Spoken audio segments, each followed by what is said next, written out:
أعوذ بالله من الشيطان الرجيم بسم الله الرحمن الرحيم۔ ہر قسم کی تعریف، بزرگی و کبریائی اس اللہ وحدہ لا شریک کے لیے لائق و زیبا ہے جو ہر قسم کے عیب سے پاک ہے۔ درود و سلام ہو سارے انبیاء پر، خصوصاً آخری نبی محمد صلی اللہ علیہ وسلم پر، جنہوں نے ہر قسم کی نیکی کی طرف ہماری رہنمائی کی۔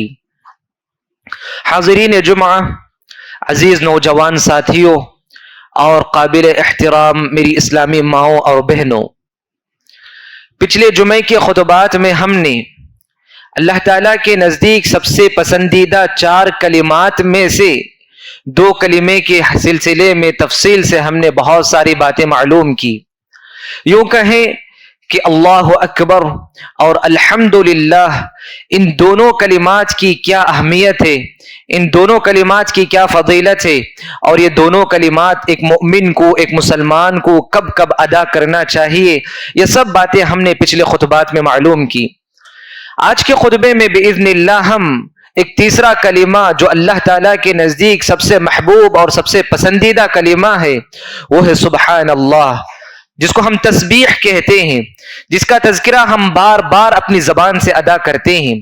سبحان اللہ کا معنی ہے کہ اللہ تعالیٰ ہر قسم کے نقص سے، ہر قسم کے عیب سے اللہ کی ذات پاک ہے۔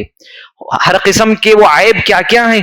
اللہ تعالیٰ کے لیے جتنے بھی خالق کے لیے جو صفات غیر مطلوب ہیں، جیسے اونگ آنا، نیند اور تھکان، یہ سب اللہ تعالیٰ کے لیے نقص کی صفات ہیں۔ اور اسی طرح اسی کو اللہ نے کہا لا تأخذہ سنۃ ولا نوم، اللہ تعالیٰ کو نہ اونگ آتی ہے نہ نیند۔ اور اس کے بعد اللہ تعالیٰ کے لیے عیب کی ایک اور صفت، نہ اللہ تعالیٰ کے لیے ماں باپ ہیں نہ اس کے بیوی بچے ہیں۔ اللہ نے کہا لم یلد ولم یولد، نہ اس نے جنا نہ وہ کسی سے جنا گیا۔ تو یہ ساری صفات ایک عیب دار صفات ہیں، ایک خالق کے اندر مطلوب نہیں ہے۔ اسی لیے سبحان اللہ یعنی اللہ تعالیٰ کی ذات بڑی پاک ذات ہے، اللہ تعالیٰ کی ذات ہر قسم کے عیب سے پاک ہے۔ سبحان اللہ کا تذکرہ قرآن مجید میں کم و بیش 80 سے زائد مرتبہ کیا گیا۔ تو اس کی اہمیت اور اس کی فضیلت کی دلیل ہے کہ اللہ تعالیٰ جب کسی کے بارے میں زیادہ بیان کرتے ہیں تو مطلب ہے کہ اس کی اہمیت اللہ کے نزدیک ہے۔ اور اسی طرح 7 ایسی صورتیں ہیں جس کا آغاز، جس کی ابتدا اللہ تعالیٰ اسی تسبیح سے کرتے ہیں۔ سبحان الذی اسری بعبدہ لیلا من المسجد الحرام الی المسجد الاقصی، اور اسی طرح سبح للہ ما فی السماوات وما فی الارض، یسبح للہ ما فی السماوات وما فی الارض، سبح اسم ربک الاعلی۔ اس طرح سے 7 ایسی صورتیں ہیں جس کی ابتدا اللہ تعالیٰ تسبیح سے کرتے ہیں۔ اور اسی طرح سبحان اللہ یہ ایسا کلمہ ہے کہ کائنات کی ہر چیز، اس کائنات کی چھوٹی سی چھوٹی چیز سے لے کر بڑی سے بڑی چیز تک بھی اللہ تعالیٰ کی تسبیح بیان کرتی ہیں۔ فرشتے اللہ کے مقرب مخلوق ہیں۔ اللہ تعالیٰ نے فرشتوں کے حوالے سے کہا یسبحون اللیل والنہار لا یفترون، کہ فرشتے اللہ تعالیٰ کی رات دن بغیر تھکے بغیر رکے اللہ کی تسبیح بیان کرتے ہیں۔ صرف فرشتے ہی نہیں بلکہ اللہ تعالیٰ کے عرش کو جو فرشتے اٹھائے ہوئے ہیں، یہ فرشتے بھی ہمیشہ اللہ کی تسبیح بیان کرتے ہیں۔ اللہ نے کہا الذین یحملون العرش ومن حولہ یسبحون بحمد ربہم، وہ فرشتے جو اللہ کے عرش کو اٹھائے ہوئے اور اللہ کے عرش کے اطراف ہیں، ان کا مشغلہ، ان کی مصروفیت ہی یہی کہ وہ ہمیشہ اللہ کی تسبیح بیان کرتے ہیں۔ اور اسی طرح سورہ بنی اسرائیل کے آیت نمبر 40 پر 4 میں اللہ نے کہا تسبح له السماوات السبع والارض ومن فیہن، آسمان، 7 آسمان اور زمین، اور آسمان اور زمین کے درمیان جتنی مخلوقات ہیں، ساری مخلوقات اللہ کی تسبیح بیان کرتی ہیں، کہ ہر مخلوق اللہ کی تسبیح بیان کرتی ہے۔ مفسرین نے لکھا آسمان اور زمین ہی نہیں بلکہ آسمان اور زمین کے درمیان جو بھی پرندے اڑتے ہیں، کیونکہ نہ وہ آسمان میں رہتے ہیں نہ زمین میں رہتے ہیں، یہ پرندے بھی اللہ کی تسبیح بیان کرتے ہیں۔ اللہ تعالیٰ نے کہا وَسَخَّرْنَا مَعَ دَاوُودَ الْجِبَالَ يُسَبِّحْنَ وَالطَّيْرَ.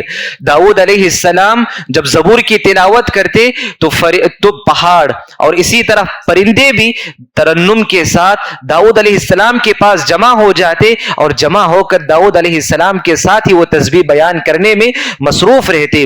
اور اسی طرح بجلی کی کڑک اور بادل کا گرجنا دراصل یہ بھی اللہ تعالیٰ کی تسبیح بیان کرتے ہیں. سورۃ الرعد کی آیت نمبر 13 میں اللہ نے کہا یسبح الرعد بحمدہ والملائکۃ من خیفتہ.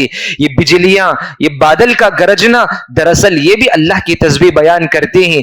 گویا دیکھیں دوستو، اللہ تعالیٰ نے خود کہا وَلَكِن لَا تَفْقَهُونَ تَسْبِيحَهُمْ. دنیا کی ساری مخلوقات، کائنات کی ہر چیز اللہ کی تسبیح بیان کرتی، لیکن میں اور آپ اس تسبیح کو نہیں سمجھ سکتے. میں اور آپ اس تسبیح، وہ جو تسبیح بیان کرتی ہیں کائنات کی مخلوقات، اس تسبیح کو ہم محسوس نہیں کر سکتے. اور اسی طرح عبداللہ بن مسعود رضی اللہ عنہ نے کہا، صحیح بخاری کی روایت ہے، کنا نسمع تسبیح الطعام وهو یؤکل. جب ہم اللہ کے نبی کے پاس بیٹھے ہوتے تو کھانا کھاتے ہوئے کھانے بھی اللہ کی تسبیح بیان کرتے.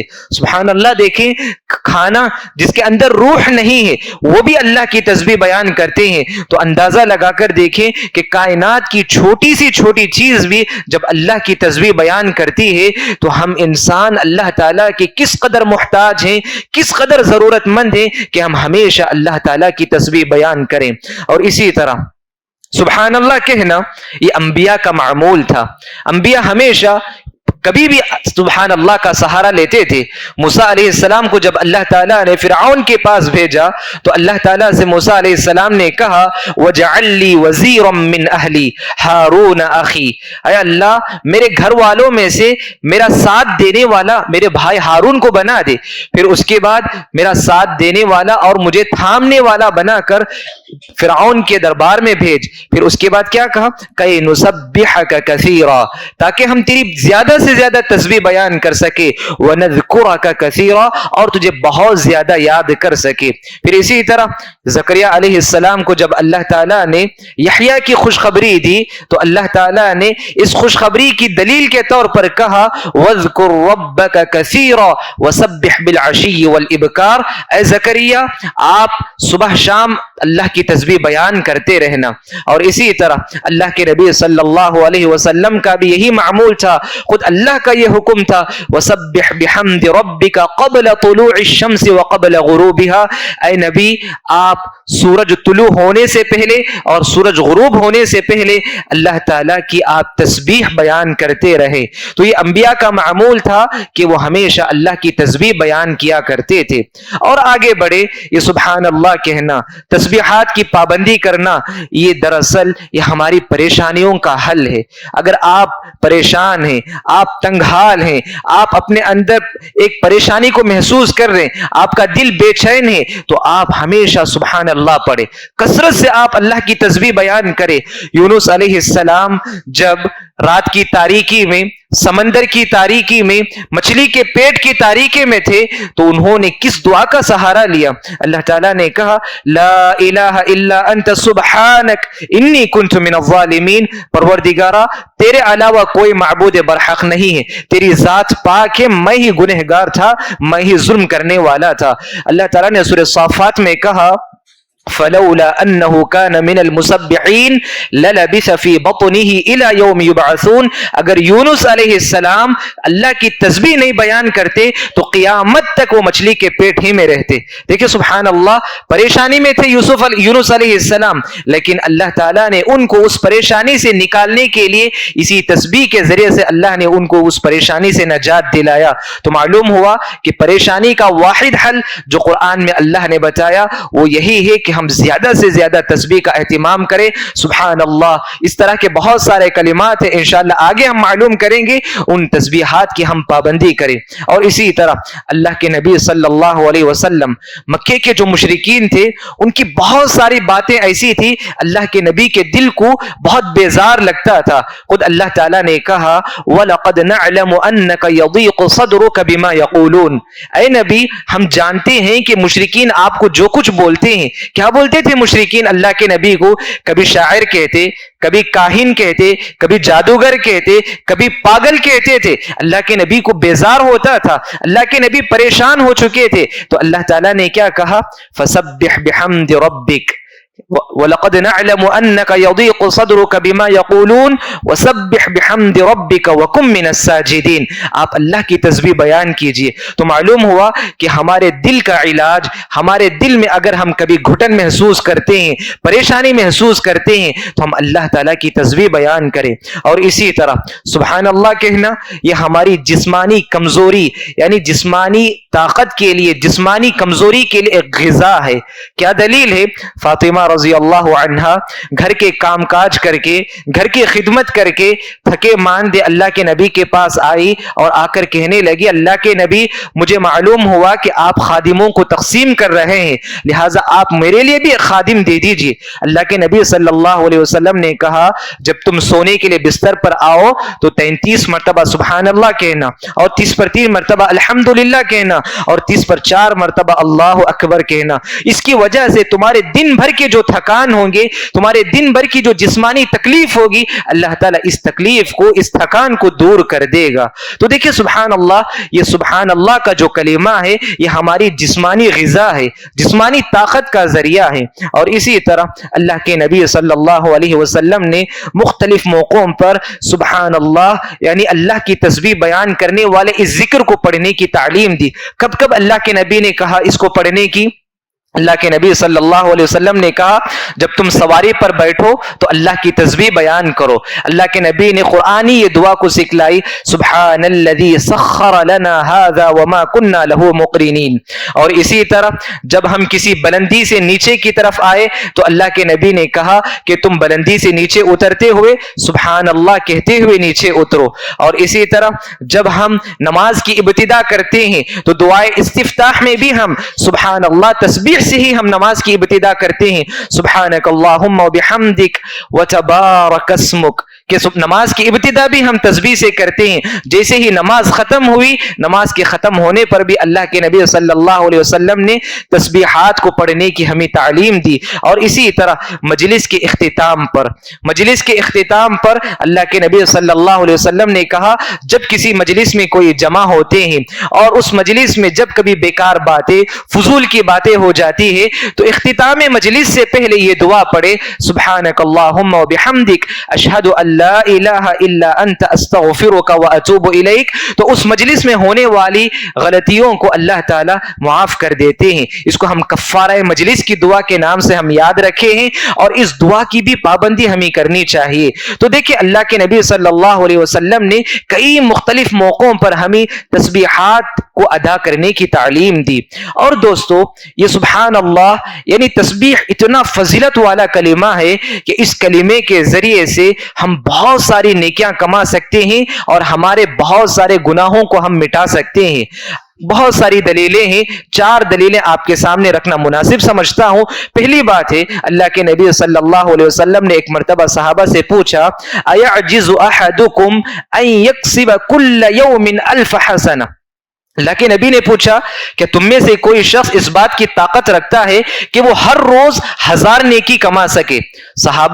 صحابہ بیٹھے تھے، صحابہ نے پوچھا اللہ کے نبی سے اللہ کے نبی ہم کیسے دن میں 1000 نیکی کما سکتے ہیں؟ اللہ کے نبی صلی اللہ علیہ وسلم نے کہا یسبح اللہ 100 تسبیحہ، کہ تم دن میں 100 مرتبہ تسبیح پڑھو جس کی وجہ سے فیکتب اللہ بہا 1000 حسنہ، جس کی وجہ سے اللہ تعالیٰ آپ کو 1000 نیکی لکھے گا.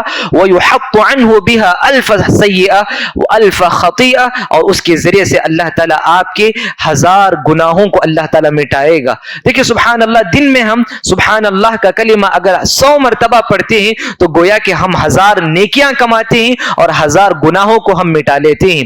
اور ایک حدیث میں اللہ کے نبی صلی اللہ علیہ وسلم نے کہا من قال سبحان اللہ وبحمدہ 100 مرۃ حطت عنہ خطایاہ مثل زبد البحر.